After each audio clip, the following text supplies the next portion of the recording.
চলমান রাজনৈতিক পরিস্থিতিতে বিএনপি, জামায়াতে ইসলামী ও জাতীয় নাগরিক পার্টির সঙ্গে বৈঠক করেছেন প্রধান উপদেষ্টা অধ্যাপক মোহাম্মদ ইউনূস। বৈঠকে বর্তমান রাজনৈতিক পরিস্থিতি ও নির্বাচন সহ বিভিন্ন বিষয় নিয়ে আলোচনা হয়। দলগুলো প্রধান উপদেষ্টার কাছে তাদের প্রত্যাশার কথা জানায়। গত কয়েকদিন টানটান এক উত্তেজনা ছিল, টালমাটাল একটা পরিস্থিতি ছিল রাজনৈতিক অঙ্গনে। সরকারের সঙ্গে অন্যান্য পক্ষের যে বিরোধ চলছিল, সেই বিরোধের পর রাতে কয়েকটা বৈঠক অনুষ্ঠিত হয়েছে। অন্তত রাজনৈতিক বৈঠক 3টি হয়েছে এবং তার আগে অন্তর্বর্তী সরকারের যে উপদেষ্টা পরিষদ, সেই উপদেষ্টা পরিষদের বৈঠক হয়েছে। সেই বৈঠকেও সেখানে আলোচনা হয়েছে। আলোচনার পর রাতের বেলায় ডক্টর মোহাম্মদ ইউনূস বৈঠক করেছে। এই বৈঠকের ফলে কি দাঁড়ালো? ডক্টর ইউনূস এক কথার মানুষ, এত দ্রুত সিদ্ধান্ত আসছে, ডক্টর ইউনূস ঝুঁকবেন না। আমি মনে করি এটা কাজে দিবে। 48 ঘন্টা থেকে 72 ঘন্টার ভিতরে বাংলাদেশে তৈরি হবে বিপ্লবী ইসলামী সরকার, বন্ধ হয়ে যাবে বাংলাদেশের সংবিধান, তৈরি হবে নতুন বিপ্লবীদের রাষ্ট্র পরিচালনা। আর ওই বিপ্লবীদের রাষ্ট্র পরিচালনা করতে গিয়ে বন্ধ হয়ে যাবে চুপুর দরজা।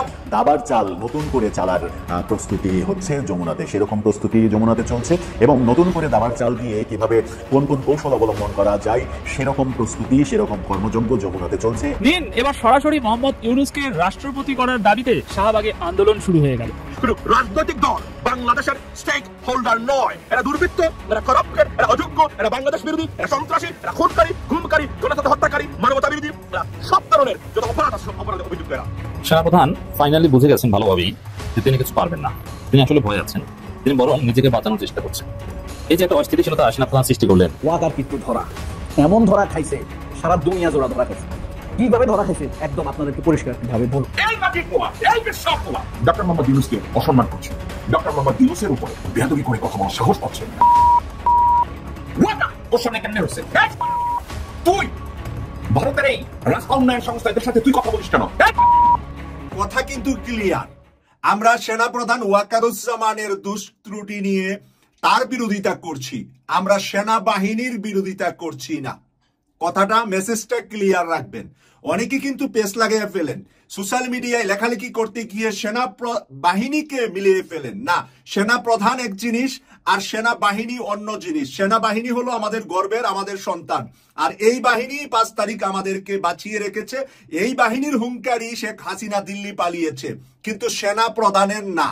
সেনা প্রধানের ইচ্ছা ছিল শেখ হাসিনাকে রাখার, কিন্তু তার পিছনে যেই বাহিনী, যেইগুলা তার দিকে তাক করা হয়েছিল, ওই তাকের কারণে তিনি তাড়াতাড়ি হেলিকপ্টারের ব্যবস্থা করেছেন, তারপরে দিল্লির ফ্লাইটে উঠিয়ে দিয়েছেন। আসসালামু আলাইকুম দর্শক, নতুন একটা নিউজে আপনাকে স্বাগতম। প্রিয় দর্শক, 3টি বড় রাজনৈতিক দলের সাথে বৈঠক শেষে দেশবাসীর উদ্দেশ্যে যে বার্তা দিলেন ডক্টর মোহাম্মদ ইউনূস।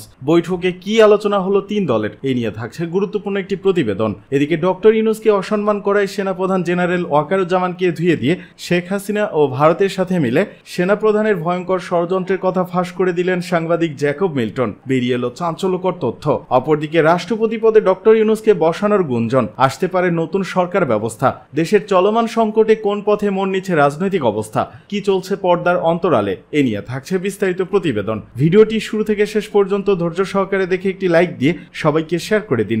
আমাদের চ্যানেলে নতুন হলে চ্যানেলটি সাবস্ক্রাইব করে পাশে থাকা বেল আইকনে ক্লিক করে রাখুন। আমাদের ভিডিওটি আপনি বাংলাদেশের কোন জেলায় বসে দেখছেন বা শুনছেন সেটি অবশ্যই কমেন্ট বক্সে কমেন্ট করে জানিয়ে দিতে ভুলবেন না। চলমান রাজনৈতিক পরিস্থিতিতে বিএনপি, জামায়াতে ইসলামী ও জাতীয় নাগরিক পার্টির সঙ্গে বৈঠক করেছেন প্রধান উপদেষ্টা অধ্যাপক মোহাম্মদ ইউনূস। বৈঠকে বর্তমান রাজনৈতিক পরিস্থিতি ও নির্বাচন সহ বিভিন্ন বিষয় নিয়ে আলোচনা হয়। দলগুলো প্রধান উপদেষ্টার কাছে তাদের প্রত্যাশার কথা জানায়।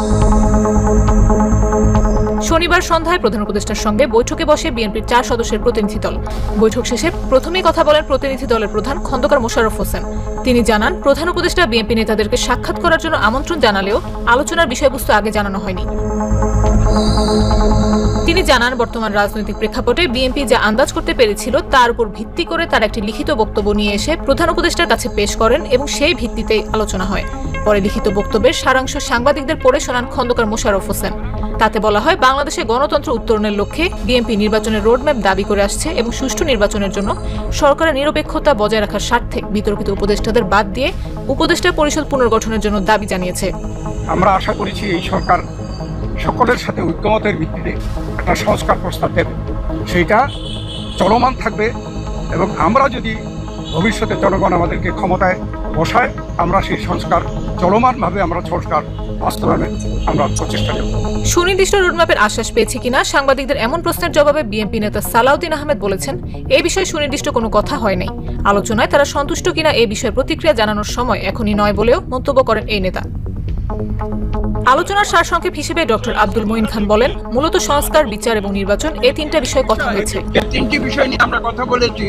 আপনারা শুনেছেন, সংস্কার, বিচার এবং নির্বাচন। আমরা স্পষ্ট ভাষায় বলেছি যে দে আর মিউচুয়ালি এক্সক্লুসিভ, একটার সঙ্গে আরেকটার কোনো সম্পর্ক নেই। এবং যদি দ্রুত নির্বাচন দেওয়া হয়, আমরা স্পষ্ট ভাষায় বলেছি, আজকে বাংলাদেশের যে নৈরাজ্য হচ্ছে, যে আইন শৃঙ্খলা পরিস্থিতির অবনতি হচ্ছে, এক অ্যানাউন্সমেন্টের ফলশ্রুতিতে বাংলাদেশের শান্তি, শৃঙ্খলা এবং গণতন্ত্র ফিরে। বিএনপির সাথে বৈঠকের পরপরই জামাতে ইসলামের প্রতিনিধি দলের সঙ্গে বৈঠক করেন প্রধান উপদেষ্টা। সেখান থেকে বেরিয়ে সাংবাদিকদের সাথে কথা বলেন দলটির আমির শফিকুর রহমান। তিনি জানান, দুই বিষয়ে সুস্পষ্ট রোডম্যাপ চেয়েছে জামাত। এই সংস্কার এবং বিচারের মধ্য দিয়ে একটা অর্থবহ নির্বাচন হবে, যে নির্বাচনে সমতল মাঠ থাকবে। নির্বাচনে যারা অংশগ্রহণ করবেন তাদেরকে কোনো ধরনের ষড়যন্ত্রের মুখোমুখি হতে হবে না। এখানে পেশি শক্তি এবং কালো টাকার প্রভাব চলবে না। বিএনপি যে তিনজন উপদেষ্টার পদত্যাগ চেয়েছে সে বিষয়ে জামাতের অবস্থান জানতে চাইলে জামাত আমির বলেন, তারা কারো পদত্যাগ চাননি। তারা যারা পদত্যাগ চেয়েছেন এই ব্যাপারে তারাই একটা ভালো দেয়। এই সময় আমরা যখন ওই রকম প্রয়োজন অনুভব করবো তখন আপনাদের। এদিকে এনসিপির প্রতিনিধি দল ডক্টর ইউনূসের সঙ্গে বৈঠকে শেখ হাসিনার সময় হওয়া সব জাতীয় নির্বাচনকে অবৈধ ঘোষণার দাবি জানিয়েছে। পাশাপাশি এনসিপি যে বর্তমান নির্বাচন কমিশনের উপর আস্থা রাখতে চান না, এই বিষয়টিও সাংবাদিকদের সাথে কথা বলার সময় উল্লেখ করেছেন এনসিপির আহ্বায়ক নাহিদ ইসলাম। ইলেকশন কমিশনের উপর আস্থা রাখতে পারছি না রাজনৈতিক দল। সেই ইলেকশন কমিশন পুনর্গঠন করে যাতে স্থানীয় সরকার নির্বাচনের দ্রুত আয়োজন করা হয়। এর ফলে নাগরিক সেবা যে দুর্ভোগটি হচ্ছে, নাগরিক সেবা পাচ্ছে না জনগণ, সেটি। সরকার কেন এনসিপিকে ডেকেছে এই প্রশ্নের উত্তরে নাহিদ ইসলাম বলেন, বর্তমান যে পরিস্থিতি তা নিয়ে আলোচনা করতে। এই পরিস্থিতিতে উনি কাজ করতে পারছেন না। উনি দায়িত্ব ছেড়ে দেবেন কিনা এই বিষয়ে ওনার চিন্তা ভাবনা রয়েছে। সেই প্রেক্ষিতেই ওনার সাথে আজকের এই বৈঠক। আমরা বলেছি যে তিনি যাতে দায়িত্ব থাকে, দায়িত্ব থেকে রাজনৈতিকভাবে আলোচনার মাধ্যমে সকল পক্ষের সকল সমস্যার সমাধান করেন। কোনো রাজনৈতিক দল নয়, বরং জনগণ এবং যে গণ-অভ্যুত্থানকারী ছাত্র জনতা, তাদের আহ্বানে তিনি দায়িত্বে এসেছেন। তাদের আকাঙ্ক্ষা বাস্তবায়নের জন্যই তিনি আসলে কমিটেড। রাজনৈতিক দলের সাথে তিনি কমিটেড নয়। এই বিষয়টা যাতে উনি বিবেচনা করেন। যে তিনটি দলের সঙ্গে বৈঠকের পর এ নিয়ে সংবাদ সম্মেলন করে প্রধান উপদেষ্টার প্রেস উইং। বৈঠকের আলোচনা ও সরকারের অবস্থান সম্পর্কে জানান প্রধান উপদেষ্টার প্রেস সচিব শফিকুল আলম। তিনি বলেন, রাজনৈতিক দলগুলো বলেছে অধ্যাপক ইউনূসের নেতৃত্বে তাদের আস্থা আছে। নির্বাচন আগামী বছরের জুনের 30 তারিখের মধ্যেই হবে বলে প্রধান উপদেষ্টা বিএনপিকে জানিয়েছে বলেও জানান প্রেস সচিব। আপনারা দেখেছেন এই করিডোর ভারতকে যখন রেল ট্রানজিট দিয়েছে, করিডোর দিয়েছে, রোড ট্রানজিট দিয়েছে, করিডোর দিয়েছে, স্থলপথ দিয়েছে, বন্দর দিয়েছে, সবকিছু দিয়েছে। বাংলাদেশের কতজন সালাউদ্দিন এটা নিয়ে কথা বলেছে? বাংলাদেশের কতজন সাংবাদিক আজিজ এটা নিয়ে কথা বলেছেন? বাংলাদেশের সেনাপ্রধান মির্জাফর ওয়াকারুজ্জামান, আজিজ, শফিক, মোস্তাফিজ, কতজন এটা নিয়ে কথা বলেছে? অথবা আপনারা কারা এটা নিয়ে কথা বলছেন, যারা আজকে করিডোর নিয়ে এত মাথা ব্যথা দেখাচ্ছেন? করিডোর দিলে বাংলাদেশের সংবিধান চলে যাবে, সার্বভৌমত্ব চলে যাবে। যারা আপনারা একের পর এক আপনাদের জীবন বেরিয়ে যাচ্ছে, আসলে আপনারা কারা? আপনারা কি সবাই গুলিস্তানের মোদির পয়দা, গুজরাটের মোদির পয়দা, নাকি মোদির 14 গোষ্ঠী প্রভুপাতা আপনাদেরকে বাংলাদেশে জন্ম দিয়ে গিয়েছে আপনার বাবার অনুপস্থিতিতে? দর্শকবৃন্দ, আমার সিম্পল একটা কথা, বাংলাদেশ একটা সার্বভৌম দেশ। ভারত কন্টিনিউয়াসলি আমাদের কাছ থেকে করিডোর নিয়েছে। তাইলে মাদারফাকার ওয়াকারুজ্জামান কেমনে বলে নো করিডোর? এই শুয়ারের বাচ্চা, তুই তোর চোখের সামনে রেল করিডোর কেমনে হয়? শুয়ারের বাচ্চা, কেমনে হয়েছে রেল করিডোর? তোর সামনে কেমনে হয়েছে? তুই ভারতের এই রাস্তা উন্নয়ন সংস্থা এদের সাথে তুই কথা বলিস কেন? তাহলে তুই এই করিডোরের ব্যাপারে তুই ভারতকে সহায়তা করতেছিস, তুই ভারতের সাথে তলে তলে এই কাজ করতেছিস রোহিঙ্গাদের যাতে প্রত্যাবর্তন করানো না হয়।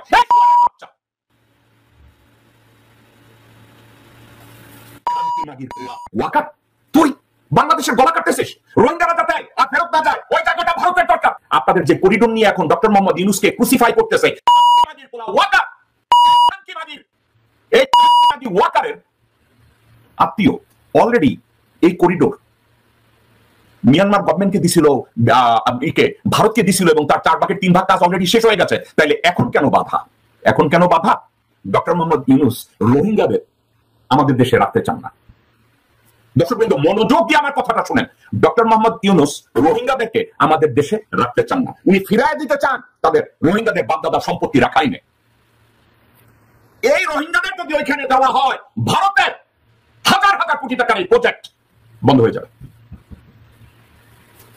এবং এ ব্যাপারে মায়ানমার কর্তৃপক্ষ একমত হয়েছে এবং বাংলাদেশের পক্ষ থেকে তথাকথিত সেনাবাহিনীর প্রধান মির্জাফর ওয়াকারুজ্জামান এগ্রি করেছে। আপনি বুঝেছেন?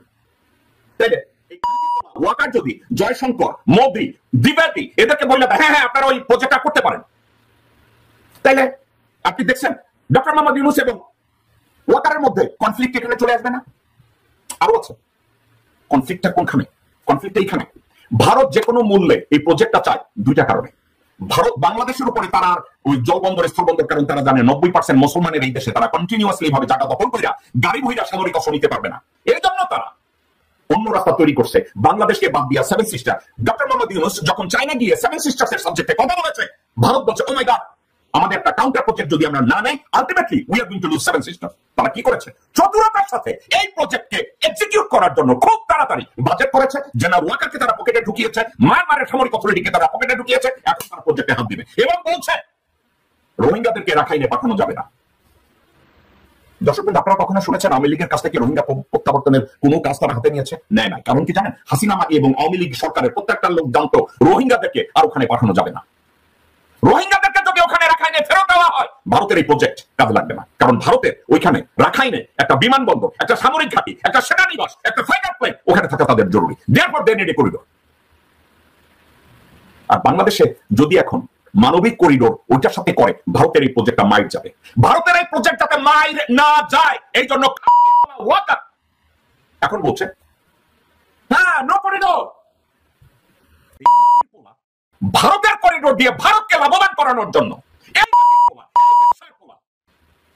ডক্টর মোহাম্মদ ইউনূসকে অসম্মান করছে। ডক্টর মোহাম্মদ ইউনূসের উপরে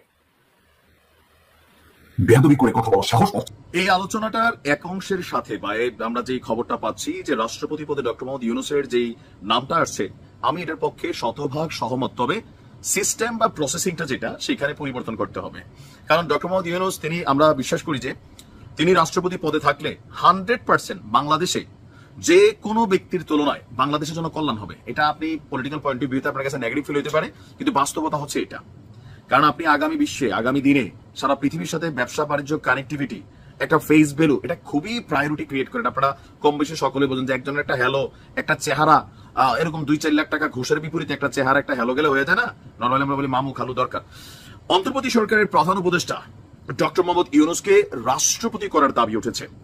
এর পাশাপাশি জাতীয় সরকার গঠন সহ একটা যে দাবি, আমি আজকে সকালেও নিউজটা দিয়েছিলাম সম্ভবত, যে মার্চ ফর ডক্টর ইউনূস, জাতীয় সরকার গঠন করে 5 বছর ক্ষমতায় থাকা এবং কি সেখানে ডক্টর ইউনূস হবেন রাষ্ট্রপতি। তো প্রধানমন্ত্রী কে হবেন? এখানে 100% বিএনপির জনাব তারেক রহমান অথবা বেগম খালেদা জিয়া। যেহেতু বেগম খালেদা জিয়া রাজনীতি থেকে নিজেকে দূরে সরিয়ে নিয়েছেন, সো নামটা আসবে জনাব তারেক রহমানেরই জাতীয় সরকার গঠন করলে। এটা সিস্টেম খারাপ না। তবে আমি বলছি ওই যে 5 বছর, এই 5 বছরের ইস্যুটা এখানে হচ্ছে কনফ্লিক্ট। নির্বাচন ছাড়া জাতীয় সরকার গঠন করে এই যে সিস্টেমটা হইলে ভালো, এটা কিন্তু খারাপ না। কেন খারাপ না বোঝায়? জাতীয় সরকার আসলে কিন্তু খারাপ কিছু না। যে একপক্ষীয়, এক পেশীয়, আমরা বাংলাদেশে গত 53 বছর যে জিনিসগুলো দেখি, যে ধরেন এখন বিএনপি যখন টোটাল একক ক্ষমতায় থাকবে, এভরিথিং তাদের কন্ট্রোলে চলে যাবে।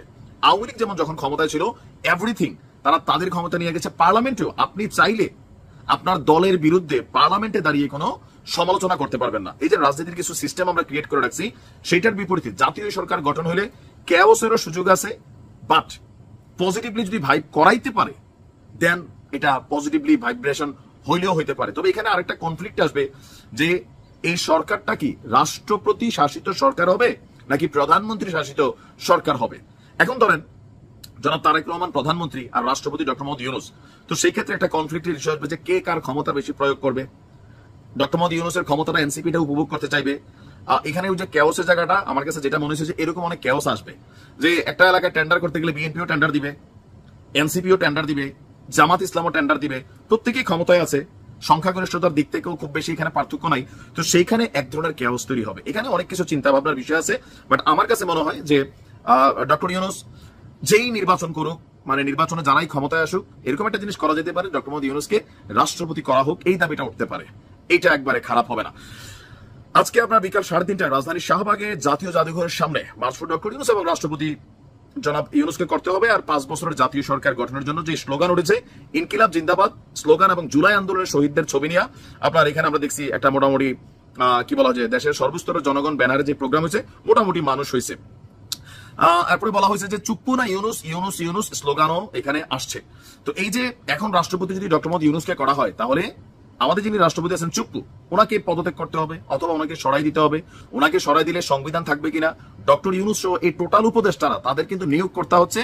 উনি মুখে মুখে ছাত্রদের কথা বললেও সংবিধান অনুযায়ী রাষ্ট্রপতি তাদেরকে নিয়োগ দিছে। তো নিয়োগকর্তা যদি না থাকে সেটা আবার কিভাবে হবে, সংবিধান লঙ্ঘন হবে। মানে এখানে কিন্তু অনেকগুলো কনফ্লিক্টেড ইস্যু আছে। আমরা চাইতে পারি এক জিনিস, তো আইন আদালত সংবিধান এই চিপার মধ্যে আবার অনেক কিছু আছে। সর্বোপরি সুন্দর সমাধান আমার যেটা মনে হয় ডক্টর ইউনূসকে বাংলাদেশের দরকার। তো দরকারটা একটা সুষ্ঠু নির্বাচন হয়ে যাক, বিএনপি জামাত এনসিপি যারাই পাশ করে আগামী 5 বছরের জন্য ডক্টর মোহাম্মদ ইউনূসকে রাষ্ট্রপতি করে দেওয়া হোক, দলমত নির্বিশেষের বাহিরে গিয়া। কারণ ডক্টর মোহাম্মদ ইউনূসের উপরে অলরেডি একটা কালিমা আছে, তিনি এনসিপির পৃষ্ঠপোষক, দলটার উৎপত্তিকারী তিনি। তো সেখান থেকে বের হইতে গেলে দলমত নির্বিশেষে ওনাকে গ্রহণ করতে হবে। কিন্তু এটা বিএনপি করবে কিনা বা জাতীয় সরকার গঠন বিএনপি 100% খারিজ করে দেবে, এটা মানবে না। কারণ এখানে অনেকগুলো কনফ্লিক্ট আছে, আমি যা বলছি আর থেকে বলতে গেলে সারা রাত চলে যাবে। তো দেখা যাক কি হয়। সংকট থেকে উত্তরণে প্রয়োজন জাতীয় ঐক্য, জানালো গণতন্ত্র মঞ্চ। দেশের চলমান সংকট থেকে উত্তরণে জাতীয় ঐক্য প্রয়োজন বলে মন্তব্য করেছেন গণতন্ত্র মঞ্চ। রোববার রাজধানীর তোপখানা রোডে নাগরিক ঐক্যের কেন্দ্রীয় কার্যালয়ে গণতন্ত্র মঞ্চের উদ্যোগে বর্তমান রাজনৈতিক পরিস্থিতি নিয়ে এক সংবাদ সম্মেলনে মঞ্চের নেতারা এই কথা বলেন। দেশ সংকটের মধ্য দিয়ে যাচ্ছে বলে মন্তব্য করে সংবাদ সম্মেলনে বিপ্লবী ওয়ার্কার্স পার্টির সাধারণ সম্পাদক সাইফুল হক বলেন, এই সংকটে অন্তর্বর্তী সরকারকে দল নিরপেক্ষ বৈশিষ্ট্য অক্ষুণ্ণ রাখতে হবে। যেসব বিষয়ে বিতর্ক আছে সেসব বিষয়ে বিশেষ করে প্রয়োজন উপদেষ্টা পরিষদ পুনর্গঠন করতে হবে। আগামী 1 মাসের মধ্যে আলোচনার মাধ্যমে জুলাই সনদ দেওয়ার বিষয়ে সরকারকে দৃশ্যমান উদ্যোগ নেওয়ার আহ্বান জানাচ্ছি। আগামী 3 থেকে 7 দিনের মধ্যে বিচার সংস্কার এবং নির্বাচনের বিষয়ে স্পষ্ট ঘোষণা দেওয়ার জন্য আহ্বান জানান তিনি। গণসংহতি আন্দোলনের প্রধান সমন্বয়কারী জোনায়েদ সাকি বলেন, সরকারের রাজনৈতিক দলগুলোর সঙ্গে সংযোগ থাকতে হবে, জাতীয় রাজনৈতিক কাউন্সিল গঠন করতে হবে, জাতীয় ঐক্য রক্ষার জন্য এসব লাগবে। এটি না হয় বিচার সংস্কার ও নির্বাচনের বিষয়ে সরকারের সঙ্গে রাজনৈতিক দলগুলো দূরত্ব বাড়ছে। তিনি বলেন, আগামী জুলাই মাসের মধ্যে সরকারকে জুলাইয়ের সনদ বা জাতীয় সনদ প্রণয়ন করতে হবে। এটি রাজনৈতিক দলগুলোর সঙ্গে ঐক্যমত্যের ভিত্তিতে করতে হবে। দ্বিমতের বিষয়গুলো মীমাংসা করার জন্য নির্বাচন দরকার, সেজন্য নির্বাচনের স্পষ্ট রোডম্যাপ থাকতে হবে। ডিসেম্বর থেকে জুন পর্যন্ত নয়, সুনির্দিষ্ট সময়সীমা লাগবে, কারণ নির্বাচনের জন্য রাজনৈতিক দলগুলোর প্রস্তুতির বিষয় রয়েছে।